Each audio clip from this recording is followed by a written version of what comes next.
बुंदों नैबे BTC election 2025 जोङो बेवहाय जायनाखि पार्टिया जोंनि बे माबाखौ नैबे दालांखौ बा जोंनि समस्याखौ सुफुंनानै होगोन जों बिसोरनोसो भट होगोन।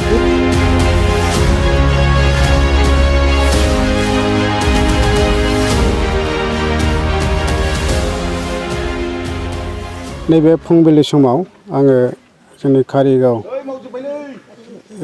1 नं गोजोनपुरि गामिनि सेक्रेटारि जानानै बड'लेण्ड बुब्लि आरो बड'लेण्ड राइजिं बेनि रायजो राजाफोर अनसायगिरिफोरखौ गिबियावनो आङो खुलुमनाय जासिग्रोबाय।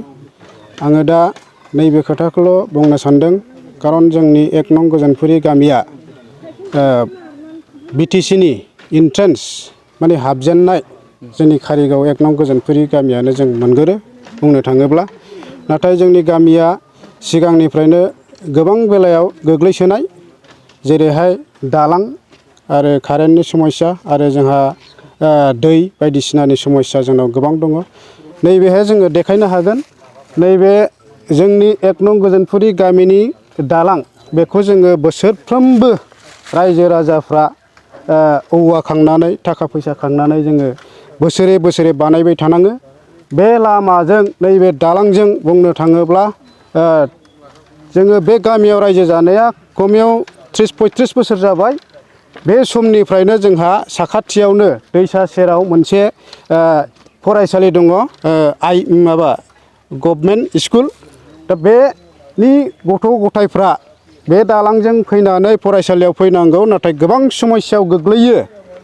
सोरबा गालिनो गोग्लैयो, बेबादि अनेक समस्या जायो। गथ' गथायफोरल' नङा, फरायसालिनि स्टुडेन्टफोरल' नङा, बेवहाय जोंहा बुंनो थाङोब्ला बे गामियाव दरब्रै दरबा बे लामाजोंनो गामिया थाबायनांगौ जायो। जाय हक बेहाय आदिबासिफोर दङ, जोंनि साखाथि फाखाथि गामि हालदैबारि, ओरै गग्रापारा, दाब्रि बायदिसिना गामिया मेन बे दालांजोंनो बारस'नांगौ जायो दैज्लांनि समाव आरोखि। नाथाय जोंहा गामियाव गथ' गथायनि अनगायैबो गोबां बेमार आजार जायो, समस्या। बेखौ जोङो डाक्टारनाव लांनांगौ, बहायबा अजानाव लांनांगौ, जोङो बेवहाय गोबां खस्थ' बा भुगिनांगौ जायो। बेनि अनगायैबो जोंहा बोराय बुरि अनेक दङ, बेहाय फैयो गोलैफैयो। सोरबा बायदिसिना साइकेलजों माइ नारबोगोन मिलाव हैनो थाखाय, सोरबा बायदिसिना लाबोगोन। नाथाय दुखुनांथाव बेवहाय एक्सिडेन्ट जाफैबाय थायो बोसोरफ्रोमबो, माने सानै साथामा बे दालाङाव गोग्लैबाय थायो आरोखि। बेनिखायनो आङो नैबे बड'लेण्ड निउस बा बड'लेण्ड राइजिं बे चेनेलनि गेजेरजों आङो खावलायनो सानदों, जाहाथे जोंनि बिटिसिनि एन्ट्रेन्स हिसाबै आरो फुराना गामि जोङो बेवहाय रायजो जानाय हिसाबै जाय हक नायनांगोन। जोंनि गामिनि समस्याफोरखौ जों माबाना देखायना होयोब्लाबो माने सरकारा एक्सन लाया जायो। जों बहुद बार सावरायदों। आवगोल जेनेबा आवगोलनि खुंथाय BPF सरकार 17 बोसोर सालायबोबाय, बिथांमोनहाबो जोंनि समस्याखौ सुफुंनानै होआखै। दानि UPPL सरकार BJP एलायन्स बे सरकारा दासिम 5 बोसोर माबाया जोबनानै थांबाय, थामसा। नाथाय बे समसिमहालागै जोङो बे दालांखौ जोङो मोननो हायाखै।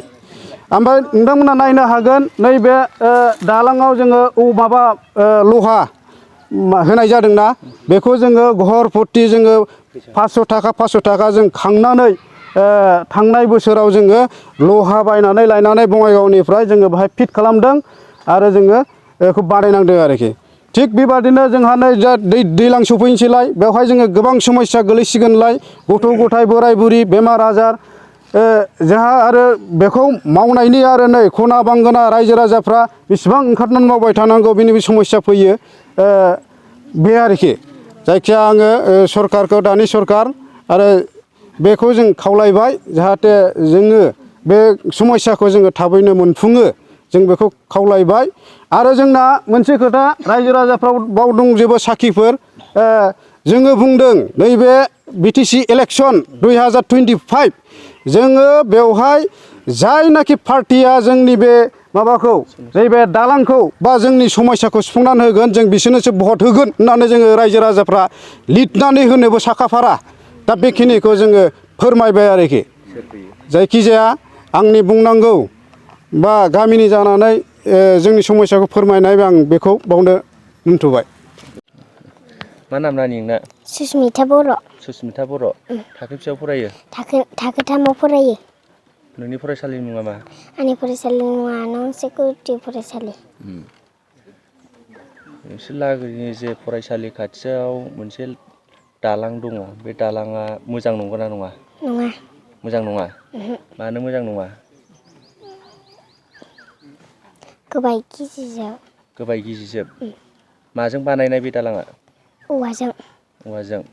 थांलाय फैलाय खालामनायाव फरायसालियाव थांलाय फैलाय खालामनायाव खस्थ' मोनगोन ना मोना बे दालांजों थाबायनायाव? मोनो। माबायदि खस्थ' मोनो?